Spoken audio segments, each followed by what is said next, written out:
T-shirts, robes, pantalons, sous-vêtements, literie, tous ces objets du quotidien sont constitués de fibres. D'origine synthétique, elles sont le plus souvent issues d'une ressource fossile. D'origine naturelle, elles sont principalement issues du coton, une des cultures non alimentaires les plus polluantes et dont les fibres peuvent parcourir des milliers de kilomètres. La population mondiale augmente et nous serons bientôt 9 milliards.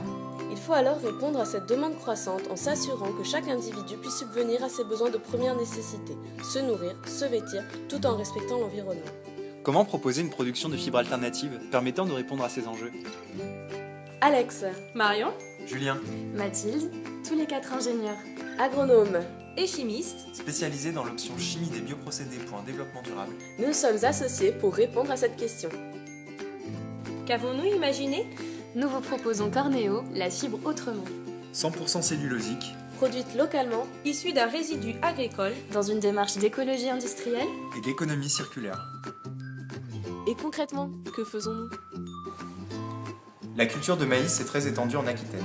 pendant la récolte qui dure 2 mois, l'épi de maïs est coupé et amené dans des organismes collecteurs où la rafle est séparée des grains destinés à l'alimentation. comme toute source biosourcée, les rafles sont stockées sous conditions contrôlées. Les rafles sont broyées et la cellulose est extraite avec l'éthanol comme solvant, recyclable à 99%. Nous séparons les 3 principaux constituants de la rafle, la lignine, l'hémicellulose et la cellulose.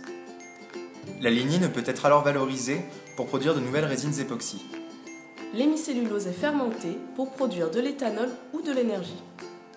Et la cellulose est blanchie. La fibre est alors générée via le procédé lyocell qui utilise un solvant non toxique et recyclé à 99%. On obtient alors une fibre 100% cellulosique, biodégradable, imperméable, infrassable, douce et résistante. Elle peut être valorisée en literie et en prêt-à-porter. Qu'apportons-nous aux différents acteurs? Produite localement et dans le respect de l'environnement, notre fibre se place au cœur d'une démarche d'économie circulaire qui privilégie les interactions positives entre les acteurs. Au niveau des agriculteurs, la rafle n'étant plus laissée au champ, nous compensons ce manque d'amendement par l'apport de digestats de méthanisation et encourageons des pratiques agroécologiques à travers une charte. Au niveau du territoire, la relocalisation de la production initiée par les directives européennes et françaises permet de créer des emplois et de dynamiser l'économie locale. Au niveau des consommateurs, le marché est de plus en plus demandeur de produits éco-responsables et nous nous engageons sur la qualité de notre produit, certifié par différents labels. Ainsi, en impliquant les différents acteurs du territoire et en créant des liens entre eux, nous participons au développement durable de la région.